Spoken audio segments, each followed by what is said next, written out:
Bonjour, c'est Cryptoly, j'espère que vous allez bien. On est au mois d'avril, ça y est, on va parler de la clôture mensuelle qu'on a eue sur le mois de mars, mais aussi on va parler surtout de l'événement le plus important d'aujourd'hui, qui aura lieu à 22h, The Liberation Day.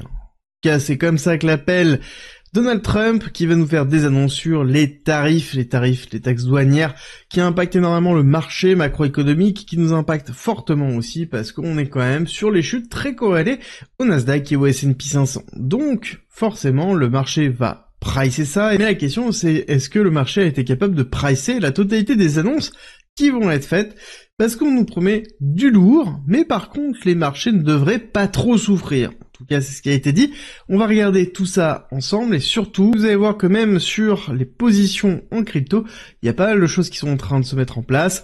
On analyse ça, tout ça ensemble tout de suite. Mais avant, je vous rappelle que dimanche matin à 10h, j'organise une masterclass qui va être disponible dans la communauté privée gratuite. Il y aura un replay, mais dans la communauté privée gratuite uniquement. Je vais passer en revue l'état du marché, forcément, mais surtout, ce qu'il faut faire si on a déjà un portefeuille qui est actuellement en train de souffrir, quelle est la bonne gestion que l'on doit avoir dans ces périodes compliquées. La réponse, ce sera dimanche soir. Pour vous inscrire, c'est en commentaire en description, et je rappelle que c'est gratuit. En attendant, on attaque tout de suite The Liberation Day. Donc, comme je vous l'ai dit, ça va être vraiment une grosse annonce qui va être effectuée et l'ensemble des crypto-traders sont en train d'attendre. Alors, c'est pas que les crypto-traders, je vous le rassure, c'est globalement beaucoup de monde, voire même la planète entière qui est en train de retenir son souffle avec l'escalade des tensions. On parle bien des tensions économiques, principalement à cause des douanes tarifaires. On a ici un certain nombre de pays qui ont décidé de s'allier. On va parler du Japon, de la Chine, de la Corée, qui ont décidé de faire front uni contre les taxes douanières et de faire des réponses communes.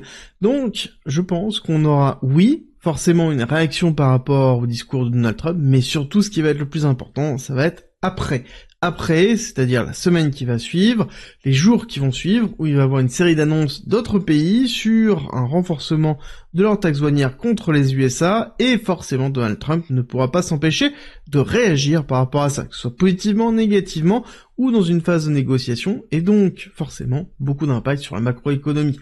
C'est quelque chose qu'il va falloir être prêt à assumer. Le discours aura lieu à 22h ce soir et on parle d'environ 20% sur la plupart des importations aux USA, ce qui risque de faire très mal. On parle déjà de base d'une récession quasi immédiate.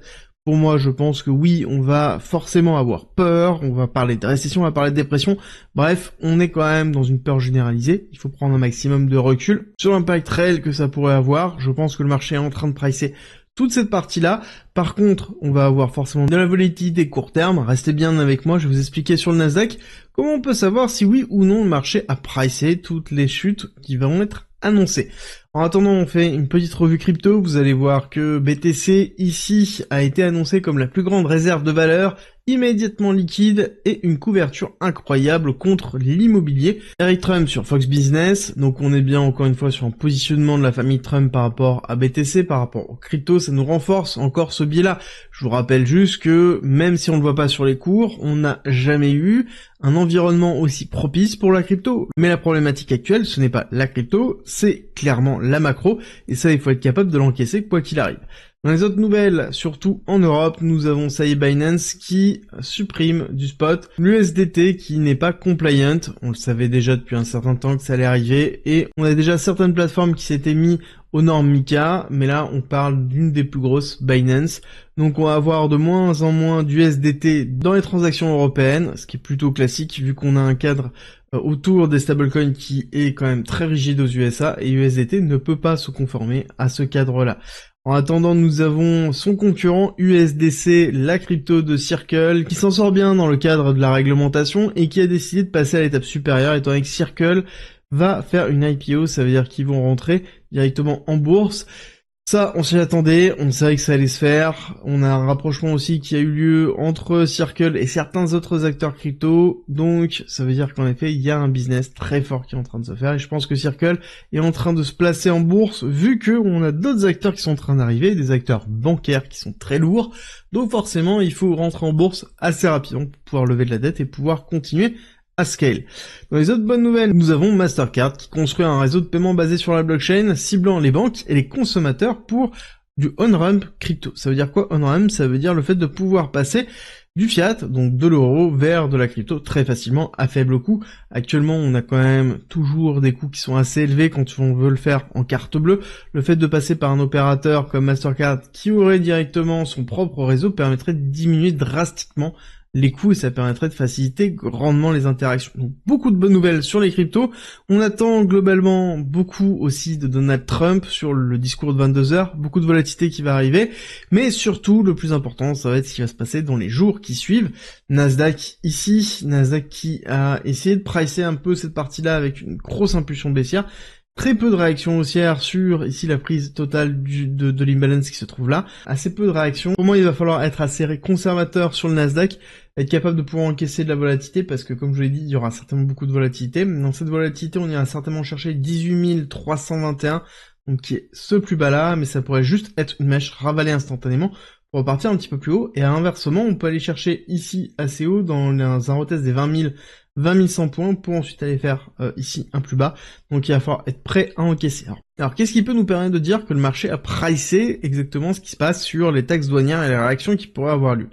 Ça va être simple, ça va être si dans les prochains jours on se retrouve sur une structuration comme ça avec une forme de ranging, pas forcément beaucoup de volatilité suite aux annonces et qu'on a une respiration du marché avec derrière une structuration plutôt d'accumulation, là on aura un signal qui sera assez fort, et là ça voudra dire que certainement on aura une réaction haussière forte aussi, d'accord? Donc ça va être plutôt ces éléments-là, à savoir que on a eu un pricing qui a été fait à partir du moment où on a commencé à voir le début des annonces, cette chute-là, on a anticipé, et quand je dis on, c'est les institutionnels, ce sont les fonds de pension qui ont fait des rotations au niveau de leurs expositions, rotations que l'on retrouve vers l'or qui a éclaté, etc. Je vais pas rentrer dans cette partie macroéconomique. Pour ça, vous avez la chaîne Thibaut Invest qui est en commentaire et en description si vous voulez me rejoindre. Surtout que je vous prépare une sacrée vidéo sur le dollar qui va arriver dimanche. Mais ça pourrait nous indiquer ici un bottom sur le Nasdaq pour repartir à la hausse avec une accélération, étant donné qu'on a eu un repricing, donc une acceptation du marché du fait que le jeu a changé avec Donald Trump, il y a plus d'instabilité, plus de risques, donc il y a eu un rebalancing au niveau des portefeuilles pour pouvoir l'accepter. À surveiller dans tous les cas dans les semaines de toute façon qui arrivent, ça va arriver très vite. Quand on regarde ici Total 3 qui va être le point pour moi un peu important sur notamment la clôture mensuelle, hop on va dézoomer parce que ça y est on a clôturé le mois de mars, ici j'en ai pas parlé hier, on n'avait pas forcément de temps, on va prendre un petit peu le temps, clôture qui est plutôt ok, d'accord, on n'est pas sur une clôture qui est extraordinaire, mais on est sur une clôture sur le Total 3 qui est plutôt positive, qui n'est pas négative réellement, étant donné qu'on a un corps de bougie qui nous permet de voir une forme d'indécision, une forme de consolidation sur notamment des niveaux clés, sur le top de 2021 et sur le top de mars 2024. Donc belle zone de consolidation.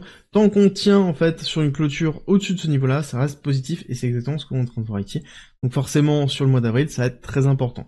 BTC, on va regarder aussi pareil en mensuel. Vous allez voir que on est dans la même structuration, voire même un petit peu plus positif, étant donné que le corps de la bougie en elle-même est quand même beaucoup plus faible que la totalité des mèches. J'aurais aimé qu'on écrase encore plus ici ce corps-là, malheureusement c'est pas le cas. Donc on marque quand même ici une belle zone d'indécision, qui n'est pas quelque chose que l'on voit normalement dans une zone de bear market ou dans une zone de chute post-bear market. Normalement on est censé avoir vraiment une pression baissière très très forte. Là on voit qu'on maintient des niveaux clés qui sont très forts. On a maintenu notamment le plus bas au niveau des 73 000. Pour l'instant, il tient toujours. Et la clôture, ici pour moi mensuelle, reste très positive. En termes de daily, quand on regarde en daily, on voit qu'on est allé chercher une partie de l'imbalance qui se trouve ici.